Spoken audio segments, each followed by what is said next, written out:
Let's go explore new destination to discover. Lakbay Arman, let's go.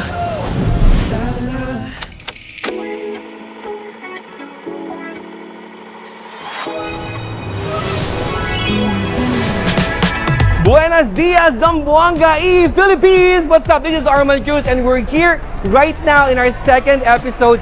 Dito lang yan sa Lakbay Arman. Let's go! Siyempre, hindi pwedeng hindi ko sasabihin sa inyo kung nasaan ako ngayon, right? Nung March 20, nag-open ang isa sa pinakamalaking mall dito sa Zamboanga City, which is the SM City Zamboanga!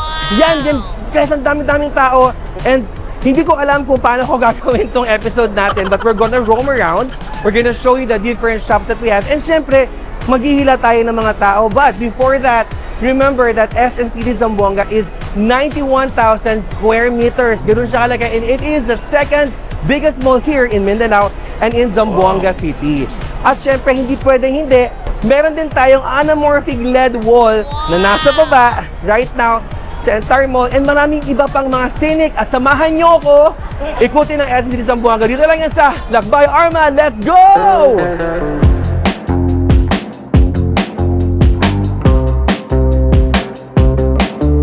Okay mga barkada, right now dito sa likod ko, makikita natin ang the tallest scenic LED elevator. Siyempre dito sa SM City Zamboanga, there are 4 levels. We have level 1, 2, 3, and 4. And dito sa taas kasi, kung nasaan ang Sky Plaza, at ang dami-dami mga activities na pwede makita. Here, as you can see sa left side ko, that is one of the tallest scenic LED wall. Ang feature po kasi niyan, pagpapasok po kayo sa elevator at pababa pa siya, makikita niyo yung entire view ng SM City Zamboanga pababa. So syempre, isa lang yan sa mga alam natin sobrang gandang scenic dito sa SM City Zamboanga. Purely has Zamboangueño vibes, tulad ng mga yakan, mga birds. Kung makikita ninyo yung mga scenic area natin dito sa Sky Plaza, at sa buong SM City Zamboanga, napaka-Zamboangueño. Love your own tayo.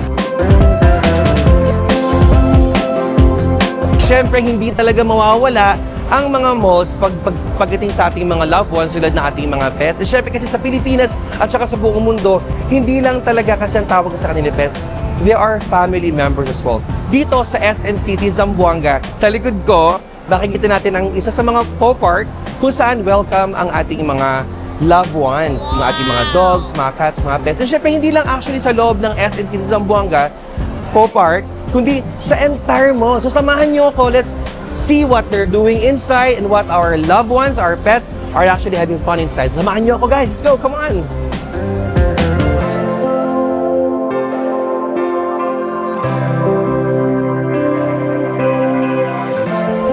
Ayan, guys. Siyempre, tignan nyo naman. Right now, meron tayong isang family members na kasama yung kanilang loved ones, diba? So, dito sa loob ng Pop Park, nakikita natin na maraming pet activities. Actually, activities for our pets gives them more stimulation para maging happy sila and safe sila dito sa loob ng SM City Zamboanga.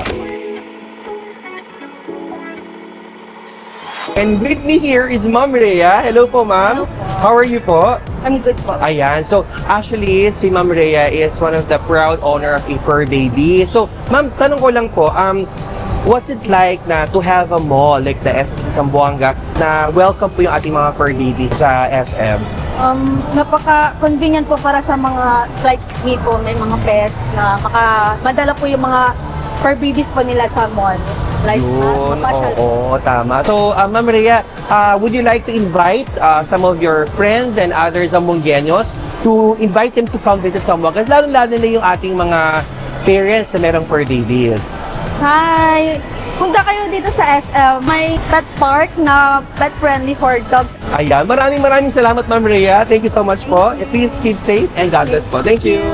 So mga barkada, yun nga si Ma'am Rhea, and mag-iikot pa tayo ngayon dito sa SM City Zamboanga at papakita ko pa sa inyo mga iba't ibang shops na meron dito, and we will still be pulling people around. Samahan niyo ako, guys! And of course, mga barkada, andito pa rin tayo sa taas sa Sky Plaza, only at SM City Zamboanga. So before anything else, gusto ko nung muna sabihin sa inyo, dito sa taas, maraming pwedeng gawin. Aside sa nakita nyo kanina, we visited the Paw Park, and then we visited some places sa taas, and may soon to open na Fantasy World, pero ito kasi ang pinaka-latest ngayon.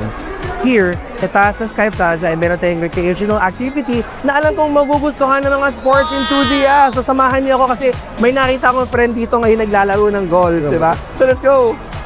Ayun! Hi! Ay! Kamusta ka? Ay, ishoot mo muna Wait, yan. ishoot ko Sige, muna sige. ba? Sige mo muna ishoot Sige lang. yan. Yeah. Pakitaan mo ako, sige. Dapat pasot mo yan, ha? Naku! Ayan. Naku, Okay malayo. lang yun. Ayan. Siyempre. Siyempre, mga barkada, right now, with me here is a good friend of mine, si Allen Valdez. And I'm sure nakita niyo na siya sa aming Bardagulan Boys video sa Barkadahan Avenue. Ayan. So, Allen, as a sports enthusiast, ano muna ang masasabi mo na SMCT Zamboanga has a recreational sports like this? First thing is, it's so refreshing. Yeah. Kasi it's something new sa Zamboanga City.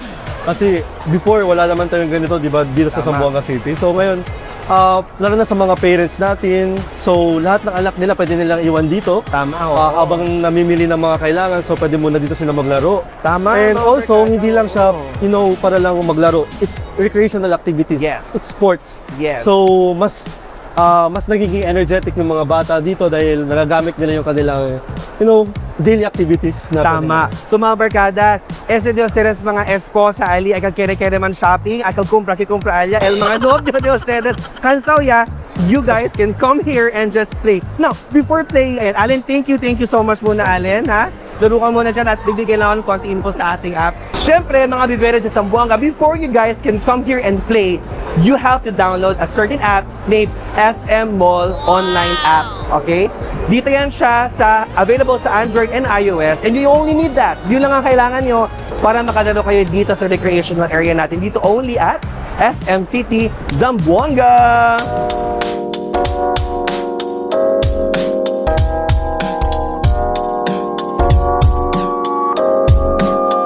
And syempre, hindi pwedeng wala tayong mahilang mga tao, di ba? So, dito sa SM City Zamboanga, maghihila tayo ng mga interviewers. Ayan, hello po, kamusta kayo? Okay lang po. Ayan, so, syempre bago muna ang lahat, I will ask you, ano ang pangalan nila? I am John. Okay. Giselle po. Si Giselle and si John. Ayan, okay lang ba na tayo si De Don de Oceres Aquina Zamboanga? Di Ayala po. Wow. Divisoria po. Okay, Divisoria. Siyempre, El pinakalehos, El Ayala, no? Eto na nga, are you guys ready? Magtatanong na ako. Okay ba? Okay, ang first question is, eto lang. For 1 million pesos, ay joke lang,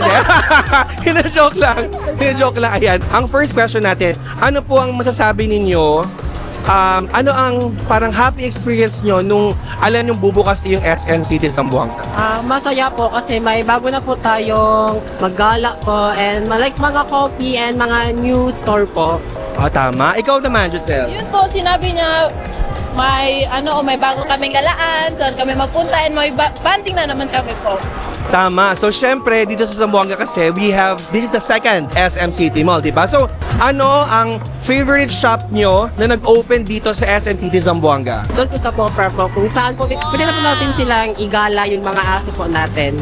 Ikaw naman? Ganun din po, same lang kami kasi may asa din po kami. Okay, so syempre, hindi talaga nawawala ang mga fur parents natin. No, sa mga di po nakakaalam, ang fur parents, fur babies, ito po ang term sa mga family members who are loved with their pets, dogs, cats, and ano man. So, syempre, dito sa SM City Zamboanga, pet-friendly po ang ating mall. Now, for the final question, di ba? Kung i-invite ninyo ang mga friends nyo, ano po sasabihin sa kanila? Or why not you invite your friends over to visit SM City Zamboanga? Ano ba ang favorite nyo? Like, I will say to my friend na punta tayo sa SM kasi may bago na naman tayong tambayan and mga coffee po, like mga shopping, like ganun po, para bago naman sa ating mga maka po, yung lugar po.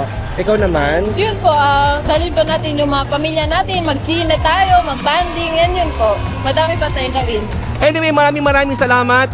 Ha? And I'll see you guys again. Sobrang salamat po.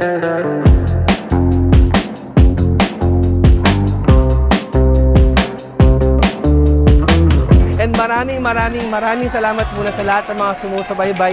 Dito lang yan sa Lakbay Armand. Anyway, behind me before we close, ito yung sinasabi natin, one of the tallest scenic LED wall dito sa Mindanao at dito yan matatagpuan sa SN City, Zamboanga. Diba? Anyway, sana po ay nag-enjoy po kayo sa ating episode today.